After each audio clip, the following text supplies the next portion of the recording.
I am for the child who's had 7 addresses in a single year because she's in foster care, because her father abused her, and her mother couldn't believe her. She is the child I am for. I am a volunteer child advocate. I am you. Florida residents call toll-free 866-341-1425. Esto es amor de verdad, nadie lo puede dudar. Step up to craft beer. Taino Light Lager has a crisp, refreshing Caribbean-style flavor. Boricua Craft Ale, full-bodied flavor for the true beer drinker. Stop drinking beer water. Taino Craft Light Lager and Boricua Strong Craft Ale. Feel the rhythm and come up to craft beer.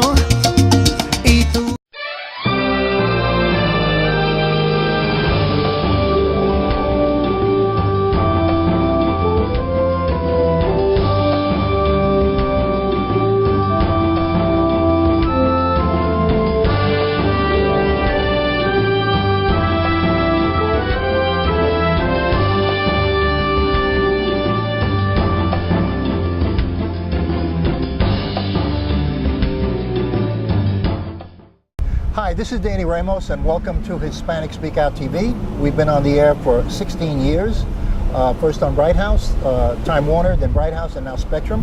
And we are sponsored by Spectrum Cable to bring information to the Hispanic community that's very pertinent to their growth and social welfare. I'm here with Darren Soto. He's a congressman. He's the top-ranking Hispanic elected official in the area. And Darren, welcome to Hispanic Speak Out again. You're always, available to us. And with the election coming up next week, naturally, we wanted to get you to talk a little bit about some of the issues. Sure. So is there anything on the amendments that you feel that Hispanics should be sensitive to? Sure. Well, first, it's all about Amendment 4, the amendment that will allow folks who have served their time and paid their fine to get their rights restored. There are 1.3 million Floridians who can't do that right now. And we're one of only 4 states. So 46 states allow you to automatically have your rights restored. And you're talking about convicted felons? Convicted felons, that other have than paid their time, they've done their time, and paid their fine.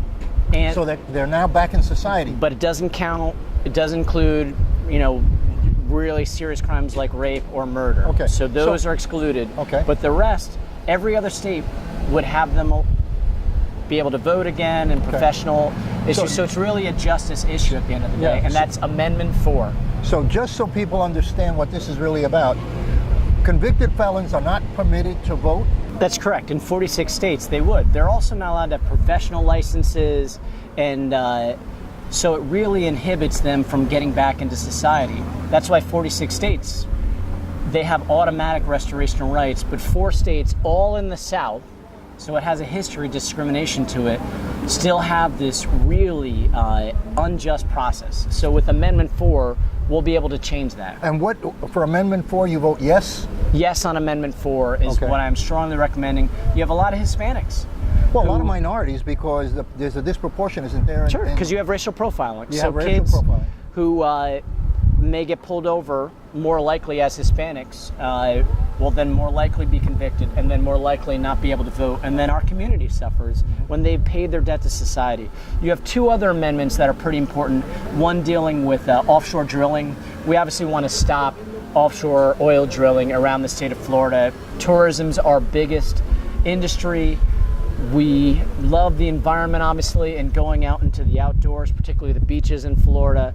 And so it's absolutely critical that we ban oil drilling around Florida.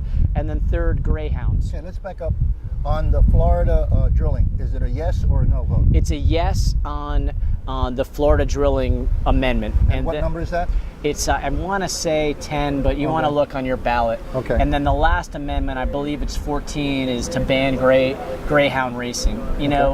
While horse racing is a time-honored tradition that's very popular, no one is watching greyhound racing anymore, and it's really unnecessary to run these dogs over and over and over again. So those are the amendments that I'm encouraging people to look out for and to vote yes on. The rest either vote no or I have no opinion on. Okay. We've had, so that's on amendments for convicted felons, you vote yes. On the offshore drilling, you vote yes. And on the Greyhound, you vote yes. That's correct. Okay. The rest, good luck. All right, let's talk a little bit about what's happened in the past month, this really combative situation between Democrats and Republicans and the White House and the Supreme Court. Kavanaugh got named. He is now in the Supreme Court. So now the Supreme Court is leaning conservative. How will that affect Hispanics and black Afro-Americans going forward with a Supreme Court that has its profile now, its new profile? It means they're going to cut back on civil rights. It means they're going to cut back on labor rights. It means that they could cut back on environmental rights, a lot of things that affect our community. Think of how many people, but for civil rights statutes, wouldn't have bilingual ballots, wouldn't have information in both languages, we could maybe see a census that undercounts Hispanic citizens here in our nation, and then immigrant rights. You know, while I'm of Puerto Rican descent, we Puerto Ricans care about all Hispanics and immigrant rights, or the rights of families that being separated at the border. There's a lot of things that'll come into play, but I want to talk broader about the process. You know, we originally saw Gorsuch get nominated, and I disagreed with him on policy. I disagreed with him on his judicial record. But you didn't see all these nasty things around him. He got appointed, and even a few Democrats voted for him because he was qualified. I didn't agree with the conservative positions, the anti-civil rights positions he's taken. But then you have Kavanaugh, and that was a whole different story. Kavanaugh is a partisan hack. He's a Republican. He's not a judge. He's a Republican who worked as a Republican operative for George W. Bush. He is ill-tempered. We saw in the testimony, that's not a judge. That was a partisan hack, ill-tempered for the bench, who is shrouded in sexual assault violations and allegations. And so this isn't just about whether it's a conservative being put on the bench or not. The Republicans had enough time to put someone else on there, but they chose not to do it. They could have found someone else like Gorsuch, who didn't have all these major flaws, but instead they went forward. And I believe not only communities of color, but women across the nation will continue to be outraged by that decision. Okay, there were other people that they could have put on the court than this guy. Well, he's there now. News. He's there now. He is there now. And now the Supreme Court is now overwhelmingly conservative. 5-4, not overwhelmingly, but 5-4. If they all, okay. But now people are talking, the liberals are talking and Democrats are talking about changing the number of Supreme Court judges on the bench, increasing it so that there would be more of a balance. So I have two questions. Number one, do you believe that the Supreme Court number of judges should be changed? And number two, does that constitute every time that there is an election that people are not satisfied with the outcome, that they change the rules of how we operate as a democracy? So first, I support keeping it at 9 justices. We saw Franklin Delano Roosevelt, one of my favorite presidents, try to court pack, and history looked unfavorably on him. Yeah, they did. Yeah. I will tell you this, though. I believe you're going to see Chief Justice John Roberts play a more pivotal swing vote role. For those of you who may not be aware, Chief Justice John Roberts, appointed by George W. Bush, was the deciding vote to save the Affordable Care Act, Obamacare. And he has far more respect for precedent than some of the newer justices on there. That if a court has decided and has had the same rulings for 40, 50 years, that you're supposed to respect that, not just change it because of personal disagreements. There's already been legal reasoning and precedent deciding these issues.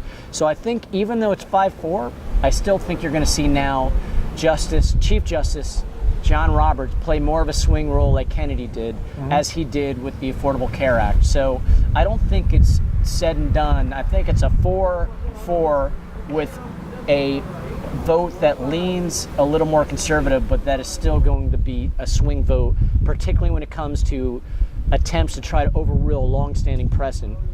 And so these are going to be the big issues that go forward.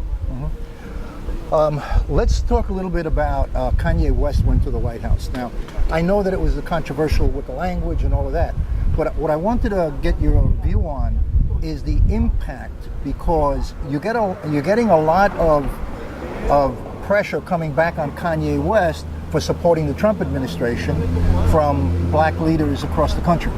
So, is this a question of politics, or is it a question of people don't want Kanye West to express himself freely because he does have a major constituency with young people? I mean, how do you view that whole thing? As a non-issue. You don't see it as I view it as another bizarre chapter in Donald Trump's presidency, Okay. quite frankly, because it's not going to sway anybody. People have their own opinions. They're not going to look to Kanye West or probably Taylor Swift for those opinions. So I just view it as another distraction in the circus. President Trump has run his administration like he's run The Apprentice, with people fired, with drama, with all these things. And they're all distractions. They're all distractions from the most important things in life, like making sure people have a quality education, making sure we have access to health care, raising wages, protecting our environment, having immigration reform, making sure that we have strong civil rights in this country. Those are the issues that really matter. And whether you have a foul-mouthed Kanye West in the Oval Office or not, non-issue. It's not going to affect anything. Okay. Just like celebrity endorsements in general only have a limited effect overall, because people have more deep-rooted opinions in general. Let's talk a little bit about immigration. The immigration has different levels and different support. Some people are for open borders. Some people are for letting them in and giving them the opportunity to become American citizens over time. Some people don't want anybody coming across the border. How would you solve the immigration issue? You're in the Congress. It's a federal job. So you're in charge, or relatively an influencer on the policies of the United States as a whole. What is your position on immigration, people coming across the border? They just announced that there's like 2,000 people coming from Nicaragua, and President Trump told Honduras that if they didn't block it, they would cease giving them aid, which they get about $51 million in aid. But people are still going to come across the border. What do you do with the people that are coming across the border? So how do you solve this whole thing? So first, we had a bipartisan bill that the Republican speaker blocked from ever getting a vote.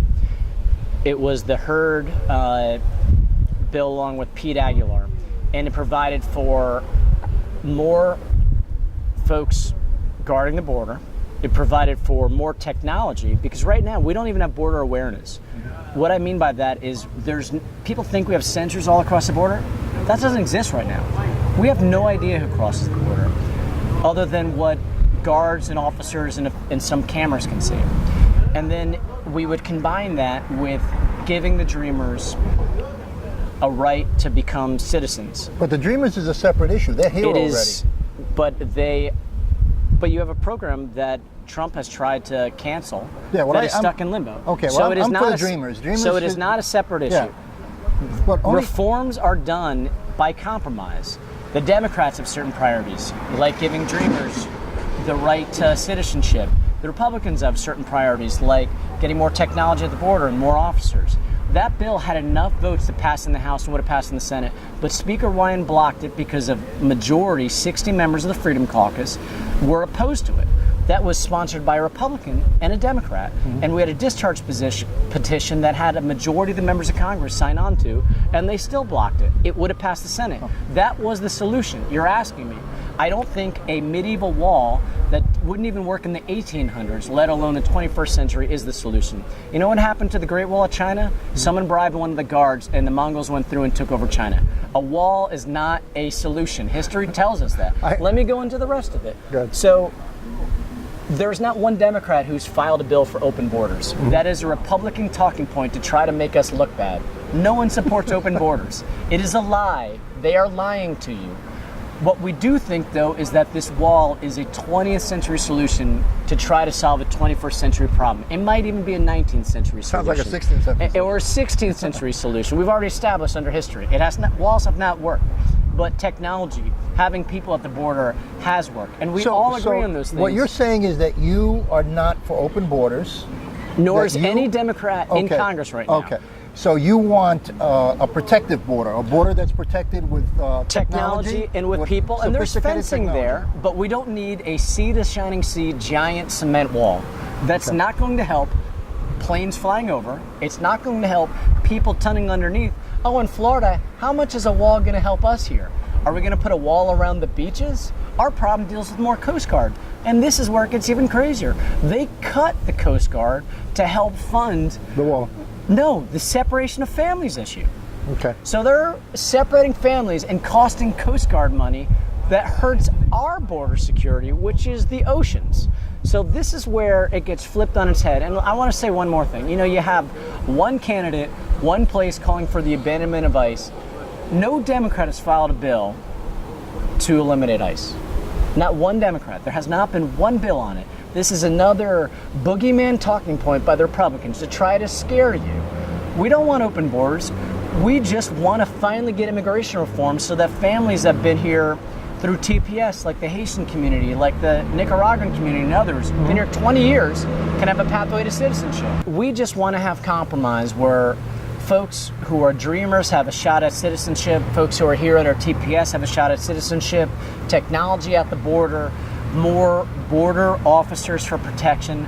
There was a bipartisan bill that could have passed, but they refused it because they wanted Trump's extreme wall that a majority of Congress doesn't even support. And that's where we're stuck in the mud. And that's why we need balance back in Washington for this and other issues. A Democratic Congress will help make that happen. Let me ask the final question, and we'll extend the time a little bit. Okay, do you think if there's a Democratic Congress elected in the midterms, will there be a movement to impeach Trump? So from the Democratic side, there will only be a serious movement if Mueller comes back and with proof that Trump has committed high crimes. Okay. If he does, the Constitution's pretty clear. If he doesn't, you're always going to have a few extreme voices calling for it, but I don't think you'll see a majority. Like Maxine Ward. Our goal is fix the Affordable Care Act. It's a big infrastructure package. It's to roll back some of the tax cuts so that they don't cut Social Security, Medicare, and Medicaid, which is what they want to do right now. That's the Republican budget. Cut Medicare, cut Medicaid, cut Social Security, and we need a Democratic Congress to stop them. Issues that you care about when you're worried about your family, your future, like education, like the environment. That's what our priorities are, and let's elect a Democratic Congress to bring balance back to Washington. Okay, Darren, thank you so much. You bet, Danny. It's a pleasure. This is Hispanic Speak Out. We're going to take a little break, and then we're going to continue the show. Thanks, Darren. I appreciate you being here. You bet, Danny. Thank you. Esto es amor de verdad, nadie lo puede dudar. Step up to craft beer. Taino Light Lager has a crisp, refreshing Caribbean-style flavor. Boricua Craft Ale, full-bodied flavor for the true beer drinker. Stop drinking beer water. Taino Craft Light Lager and Boricua Strong Craft Ale. Feel the rhythm and come up to craft beer. I am for the child who's had 7 addresses in a single year because she's in foster care, because her father abused her, and her mother couldn't believe her. She is the child I am for. I am a volunteer child advocate. I am you. Florida residents call toll-free 866-341-1425. Hi, this is Danny Ramos, and welcome back to Hispanic Speak Out TV. We were just interviewing Darren Soto on the amendments coming up in the next election, and of course he was very candid about his views on immigration and the Trump White House. Right now we are here with Juan Cartagena, who is the President Director of Latino Justice. Juan, tell me a little bit in a quick form, what is Latino Justice so that people know what it is? Sure. Latino Justice is formerly the Puerto Rican Legal Defense and Education Fund. Our full name is actually Latino Justice Peril Death. And we have a legal defense fund that uses the law to both promote the protection of civil rights and human rights for Puerto Ricans and Latinos throughout the country, and to challenge the laws that when they fail to do that, and they're passed by legislatures that are trying to make life difficult for us, then we challenge those laws in court. We also provide opportunities and a career path for individuals who may want to go to law school. That sounds great. That sounds great. Okay, so now we have this show is going to air just before the election. Okay. What do we have, the Hispanics particularly, because this show is called Hispanic Speak Out, but also minorities. We have a lot of people watch. What are the amendments that we have to watch out for, and what is your recommendation and why? Sure.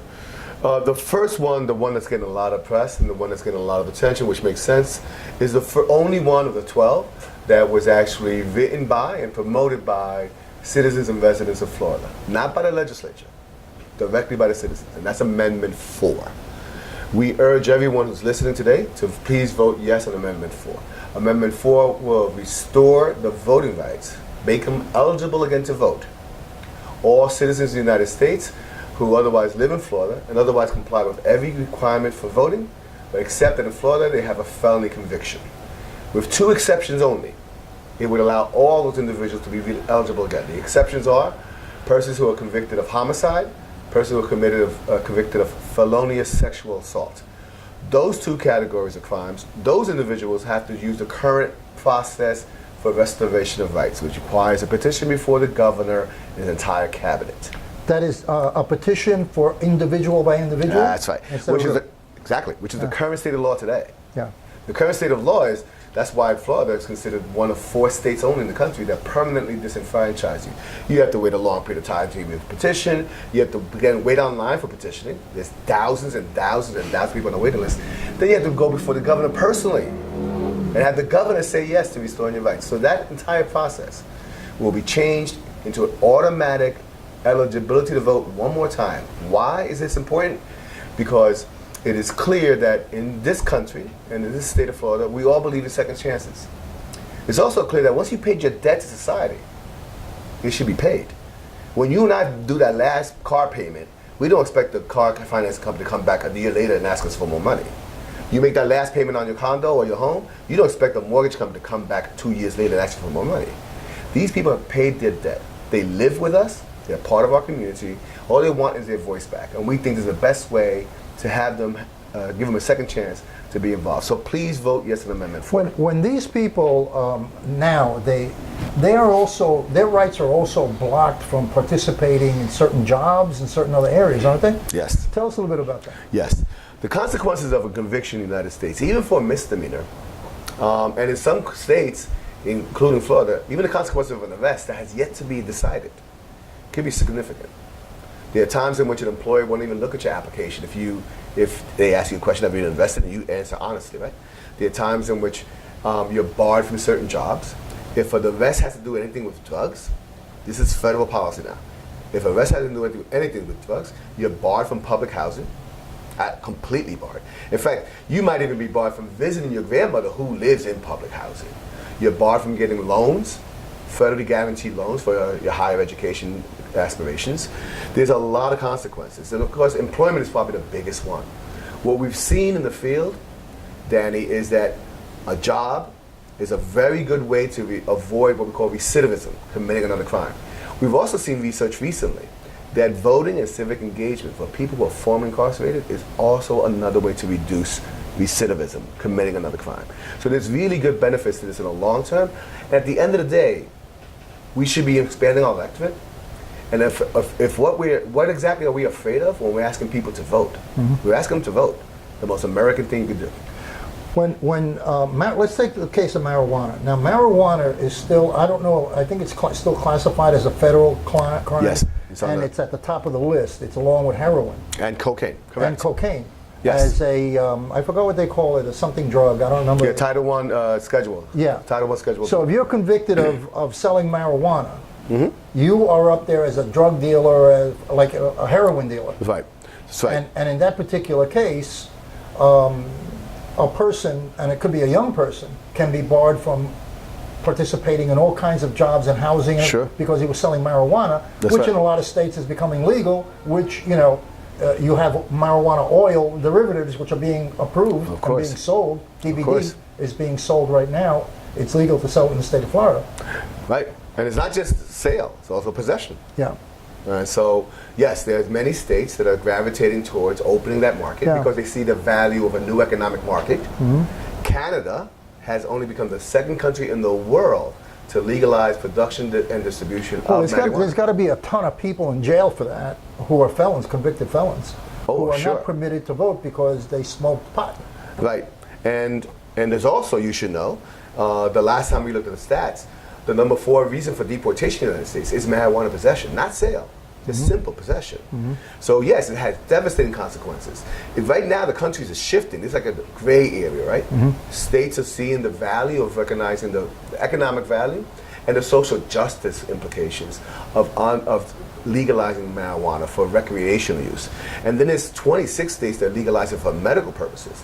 Finally, the field is learning the medicinal qualities, which, by the way, Danny, people have known for centuries. Marijuana viene not only from Mexico, Of course. but in Mexico, before the Mexican Revolution in 1910, it was bought and sold in botanicas. It had curative properties that are very important. So, you know, just to make a point to the public, you have a massive amount of people that have been incarcerated, convicted of felonies for smoking marijuana or for selling marijuana, which in many states is now legal, and these people who have been convicted of that can't vote. Correct. And they can't have access to certain jobs because and housing, etc. So I see the logic in this. How is the Republican Party's position on this? If you break it up into 2 parties, Democrat and Republican, I know that the Democratic Party supports this overwhelmingly. What is the position, general position, because I know different people have different positions, of the Republican Party on this? Well, I want to urge... Because to me it sounds like a no-brainer. I want to urge your listeners and your viewers to check out the website of the Florida Rights Restoration Coalition, FRRC, Florida Restoration Rights Coalition, and you're going to see a slew of Republicans in favor of this amendment. Good. I was just, the last time I was in Orlando, it was only about a month ago, and we were in a convening at the Calvary Church. Reverendo Gabriel Salguero, who's the pastor of that church, had an open forum to talk about the Amendment 4. And among the people who were speaking in favor of Amendment 4 was the General Counsel of the Coke Industries, a very big financing entity that funds Republican candidates throughout the country. The General Counsel was there. We have multiple state Republicans there, all in favor of restoring the vote to individuals. Why? Because they believe that once you pay your debt to society, you've paid your debt to society. Okay. Is there any other issue on the amendments? We only have a couple of minutes left. Any other amendments that you're concerned about? Yes. Number 6. Number 6 should be a vote no. Number 6 is a sheep and a wolf in sheep's clothing, right? It starts out with victims' rights, right? It talks about victims' rights have to be elevated to the same level as people who are accused of crime. The thing is, those protections already exist in Florida law. You don't need to elevate that to the constitutional amendment.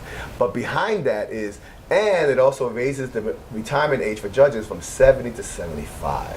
Now, Danny, in a field in which you have lawyers increasing every day, many of them are people of color lawyers, many of them Latino lawyers, who are looking for opportunities to become judges. So you're basically extending the current judgeship, people who judges, for even a longer period of time, and reducing the vacancies available. Are you saying that that's being done in order to keep minorities out of the system? I am saying that it may have that consequence, and at the end of the day, we should be opening more opportunities for people to become judges, and not less opportunities. Okay, so on Amendment 6, you say no. Correct. Okay, Amendment 4? Amendment 4, you say yes. Yes. Please. Okay, you got it, folks. You got it. Listen, we just ran out of time, so I want to thank you, and the next time you're in town, just call us and we keep it going. Thanks a lot, Danny. Okay? Much And any appreciated. events that you got coming down, we'd be glad to come down and cover it. Good. Gracias. All right? This is Danny Ramos on Spectrum Cable, statewide. Please follow our advice because it's good for the community. We'll talk to you next week.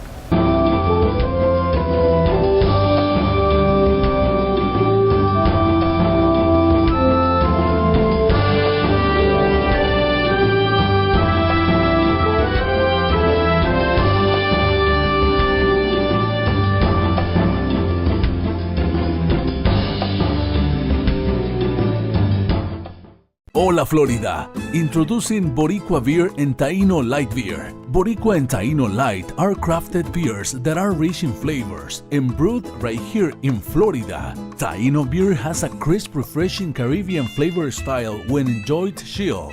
Boricua beer is a craft ale with full body flavor that is a beer drinker's beer. Boricua and Taino Light Beers, enjoy responsibly. Year because she's in foster care. Because her father abused her. And her mother couldn't believe her. She is the child I am for. I am a volunteer child advocate. I am you. Florida residents call toll-free 866-341-1425.